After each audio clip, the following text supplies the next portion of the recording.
Today's shooting at Kansas City's Super Bowl parade echoes incidents on the outskirts of Denver's recent championship gatherings. And it's the challenge for law enforcement trying to keep people safe with guns everywhere. I think what we're witnessing today is what I call the Great American Crisis. A senator says Denver might need to defy the federal government and offer jobs directly to the migrants who don't have work permits. A suburb investing in modular housing as a radical way to add affordable housing fast. And a group making sure that kids have clean clothes to wear to school is hit, quite literally, with a setback. But they'll keep on rolling with our help. Because when tough things happen, we don't just watch, because this is next. Two distinctly American things happened today. A city stopped to celebrate a Super Bowl championship, and someone there with a gun shot children. The crowd at the Kansas City Chiefs Super Bowl parade scattered as those gunshots rang out. One person was killed, 21 others were hurt. The Children's Hospital in Kansas City says it is treating 11 kids. 9 of them were shot. Police have arrested 3 people and have not yet said what led up to that shooting. The last 2 times that Denver gathered in the streets to celebrate a champion here, it also ended with people shot. June of last year, Nuggets championship parade. 2 men were shot just north of downtown on the outskirts of the celebration as the event was ending. Police said it was a targeted shooting unrelated to the parade.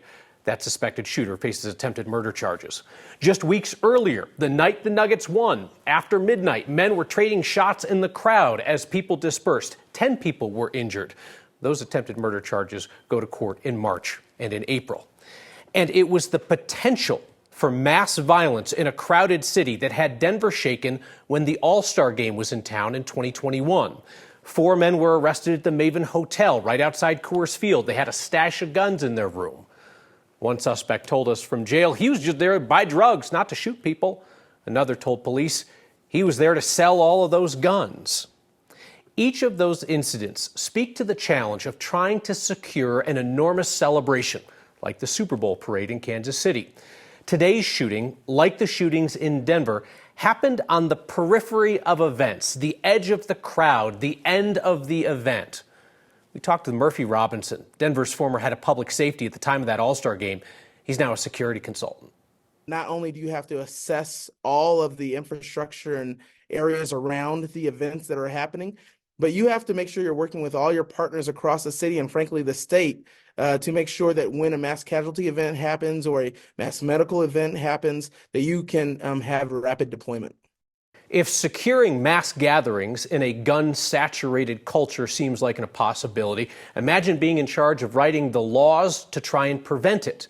Perhaps that's why, on days like today, so many lawmakers are reduced to just offering thoughts and prayers.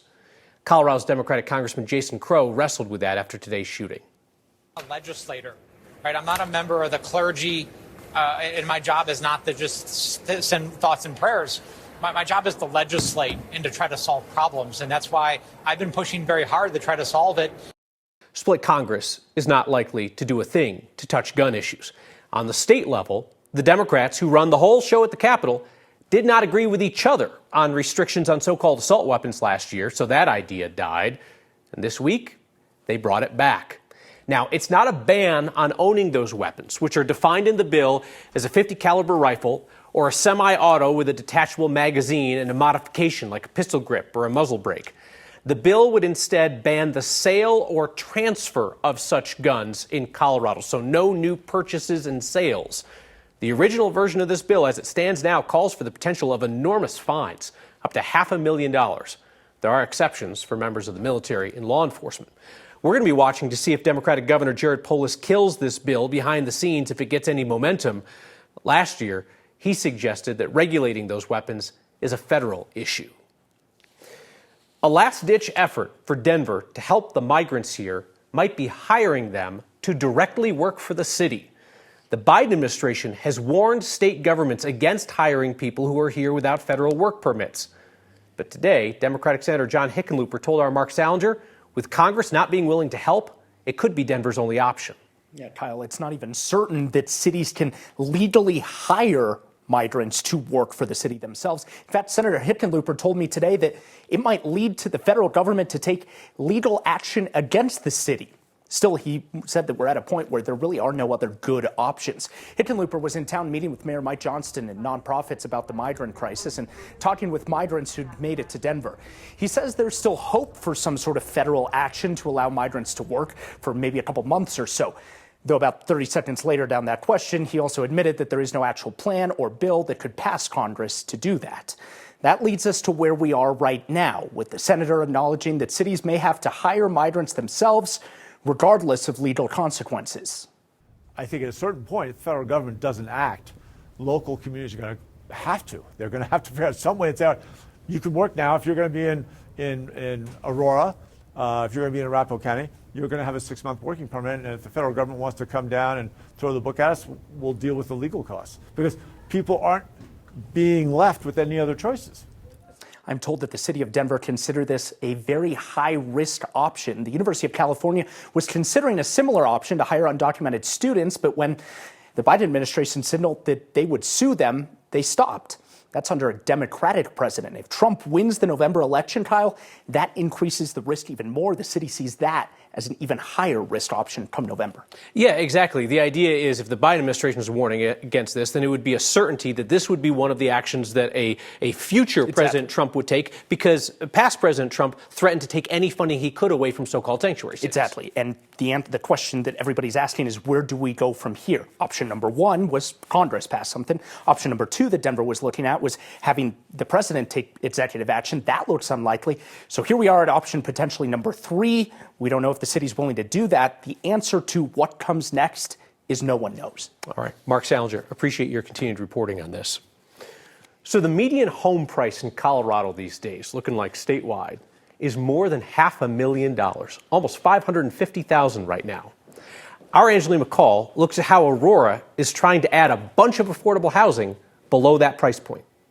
As Colorado's housing prices rise, the city of Aurora wants to keep costs as low as possible by bringing a new solution to affordable housing. Aurora's always looking for innovative solutions to issues in our city, and we're just really proud to be able to embrace this. Councilmember Francoise Bergen was behind this resolution, recognizing modular homes as an affordable housing option. Aurora's, leading the way to offer this for those people that are really wanting home ownership and couldn't ever dream of having this happen in the near future. And so I think, we're just happy to be able to embrace this. Modular homes are made entirely in a factory, then transported like this to the land they'll be on.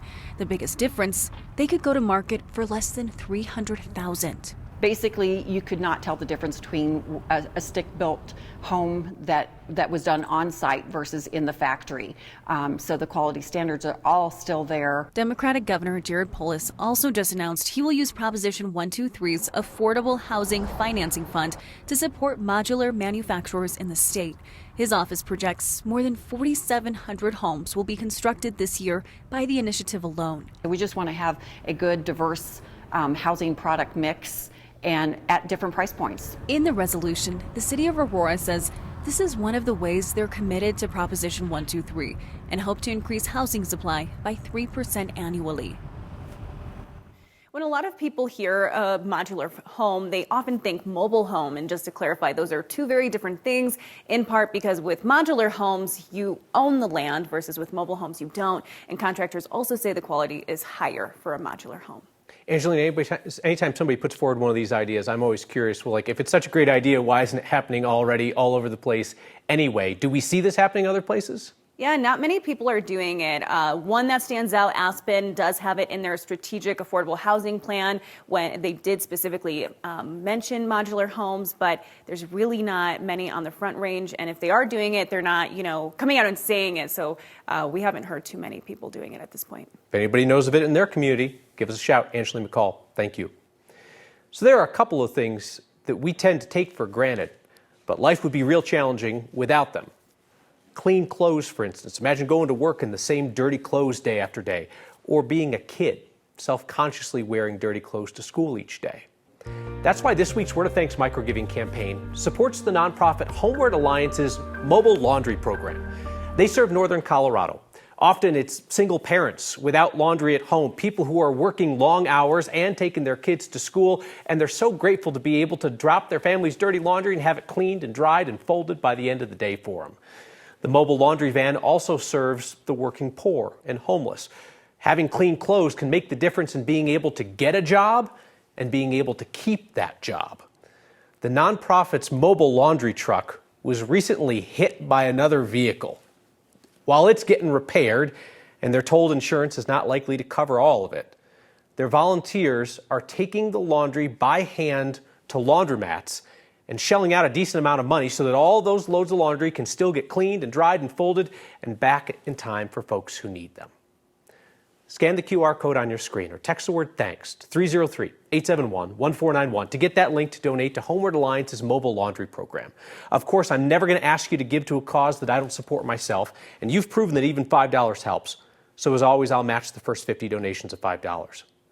More than 1,200 of you have signed up to simplify your giving with a monthly donation to the Word of Thanks Fund. You input your info once, and your donation each month will be split among every nonprofit that we support together. You can use that same QR code or text to get there. The worst thing that could happen to consumers in Colorado would be for this merger to happen.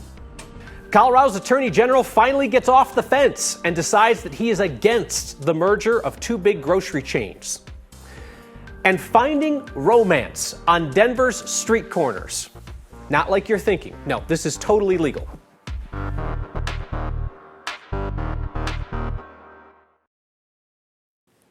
When King Soopers' parent company, Kroger, announced plans to merge with the company that owns Safeway, it seemed pretty obvious immediately to anybody who shops for groceries that that would mean a loss of competition in Colorado. Now, a year and a half later, after much public deliberation, Colorado's Democratic Attorney General says he agrees.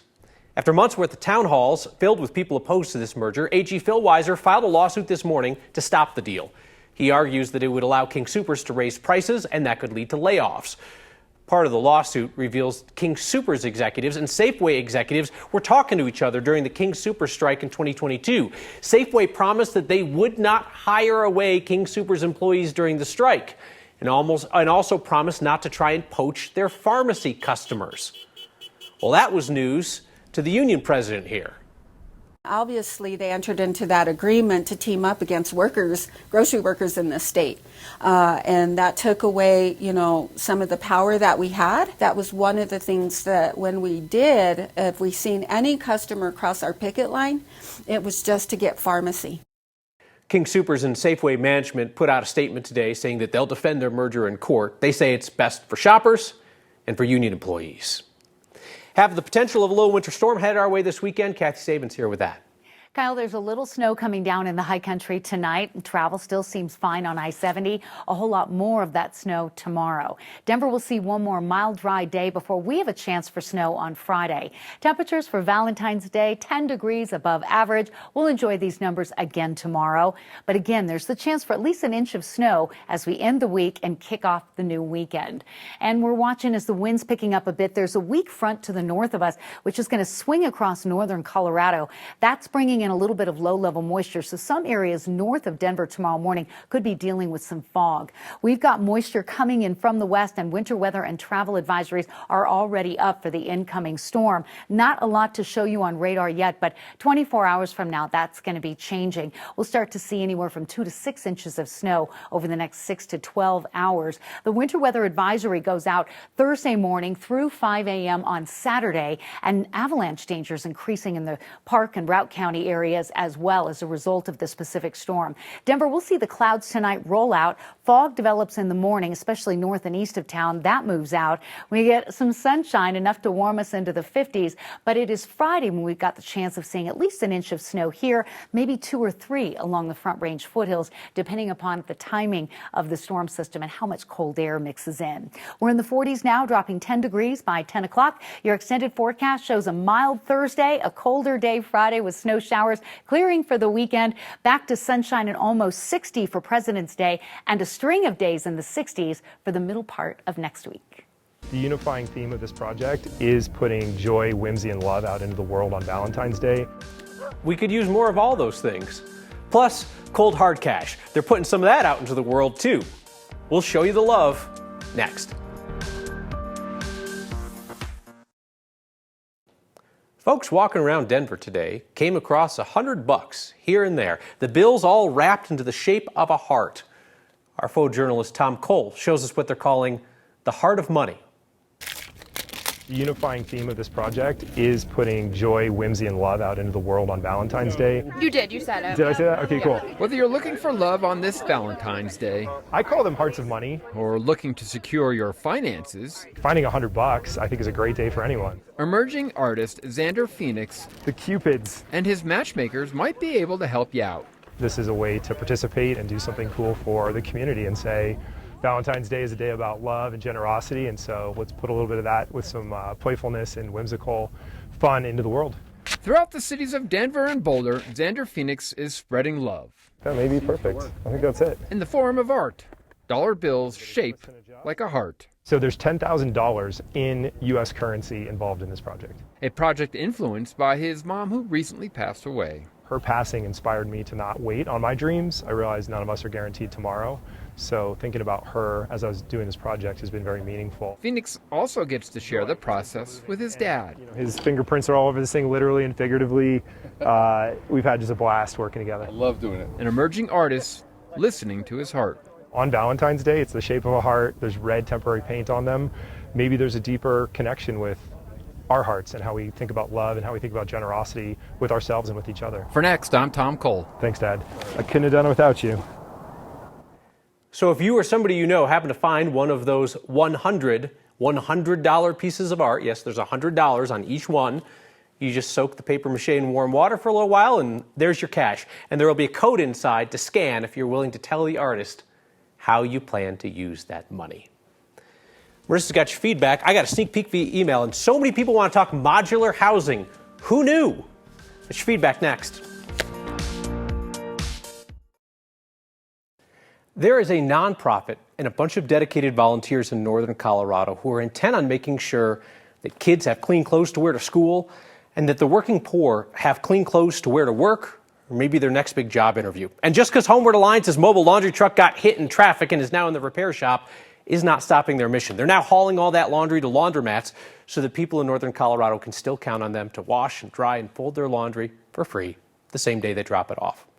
Scan the QR code on your screen or text the word thanks to 303-871-1491 to join me and a bunch of other people in giving to support their work.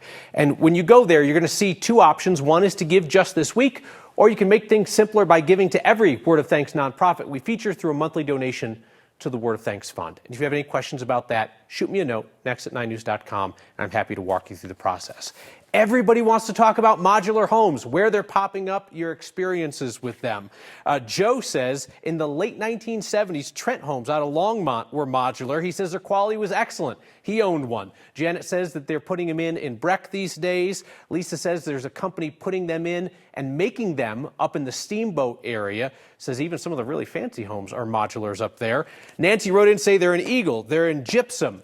And Tony says we've owned two modular homes, one in Silverthorne, one back in Maryland. Both were excellent. Well, how about that? We learned something together here tonight. See you next time.